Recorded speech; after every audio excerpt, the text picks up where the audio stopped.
Are you ready for chapter 2 of Guinea Dog? This chapter is called It Was Orangish-Brown, Pudgy, and Had a Spiky White Mohawk.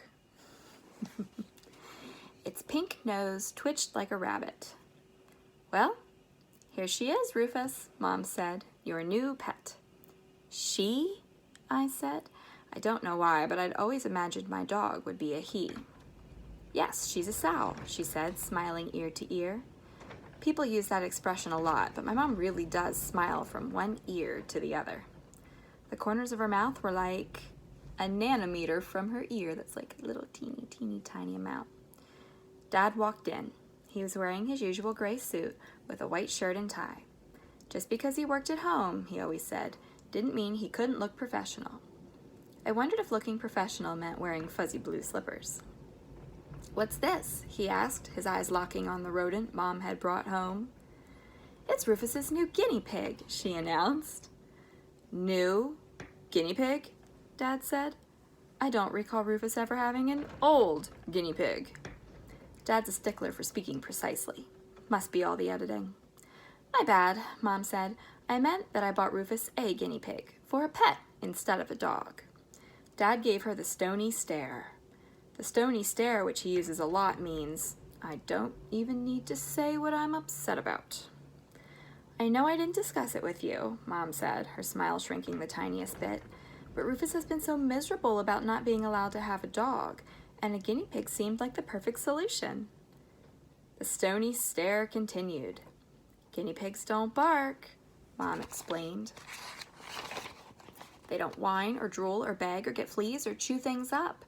And they don't have to be walked. Her smile stretched bigger than ever.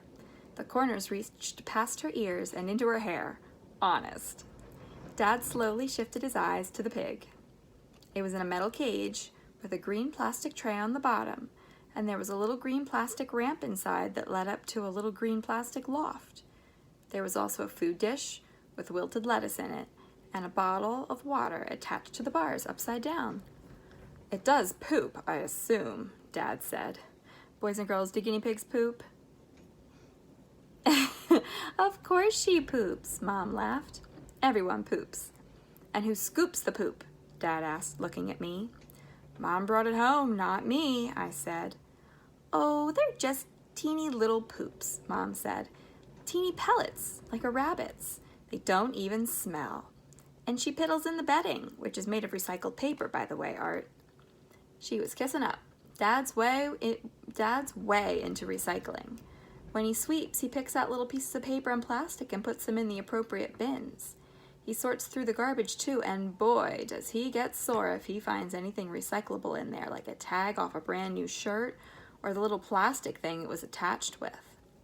Personally, I think he's into it so much because it makes him feel like he's doing something more important than just cleaning the house. I don't think he's happy being a homemaker. Mom turned to me and said, they said at the pet store you should clean the cage whenever it starts to stink, which will be about once a week. Plus, you'll have to do some spot cleaning when necessary. I gave her the stony stare.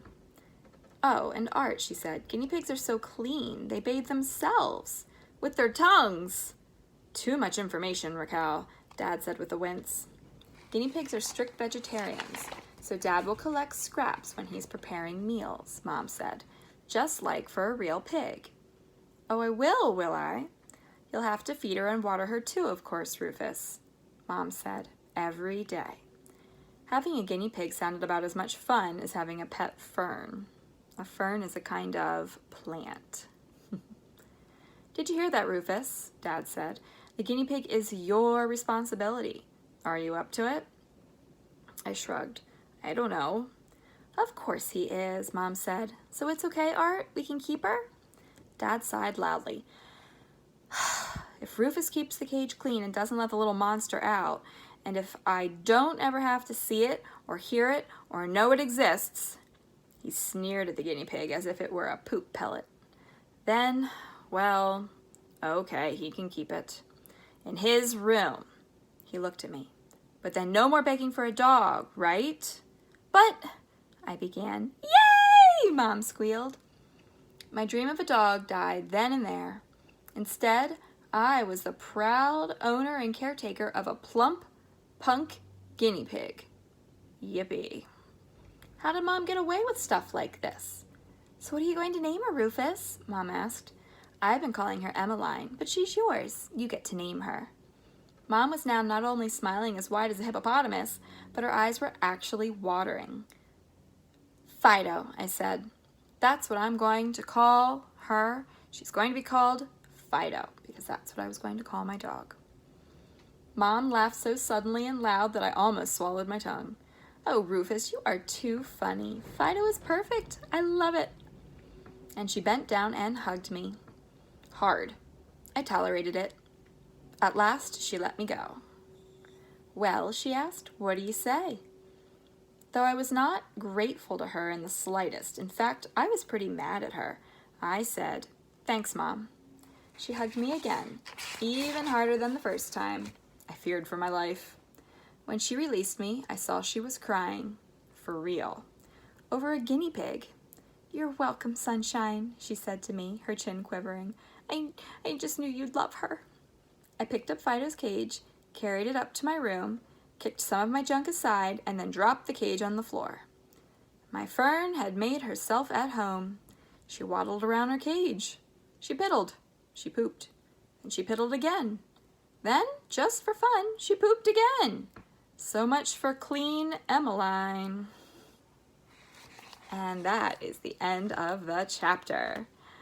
What do you think is going to happen next? Do you think that Rufus will start to like his guinea pig named Fido, or do you think he's always going to feel this way and not really like her at all? Make a prediction, and then as we keep reading, we'll find out if it's true.